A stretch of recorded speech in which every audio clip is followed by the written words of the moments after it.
Stories of mythology from whatever culture say that suffering is intrinsically a part of life and that there's no way around it? I think I'd be willing to say that they do. I can't think of anything now that says if you're going to live, you won't suffer. It'll tell you how to understand and bear and interpret suffering. That it will do. And when the Buddha says there is escape from suffering, the escape from sorrow is nirvana. Nirvana is a psychological position where you are untouched by desire and fear. But is that realistic? Does that happen? Yes, certainly. And your life becomes what? Harmonious, well-centered, and affirmative of life. Even with suffering? Exactly. There's a passage in Paul's epistle to the Philippians, isn't there?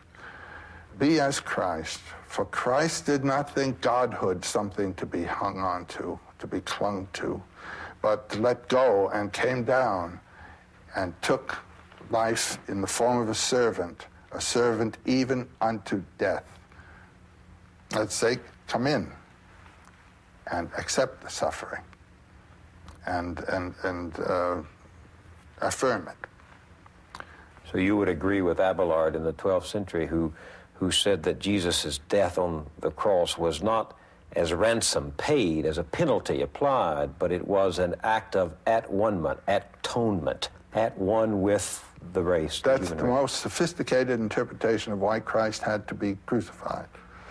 Abelard's idea was that this is connected with the Grail King and everything else, that the coming and of Christ to be crucified and illustrating thus the suffering of life removes man's mind from commitment to the things of this world in compassion. It's in compassion with Christ that we turn to Christ. And so the injured one becomes the Savior. It is the suffering that evokes the humanity of the human heart. So you would agree with Abelard that mankind yearning for God and God yearning for mankind in compassion met at that cross? Yes, and by contemplating the cross, you are contemplating the true mystery of life.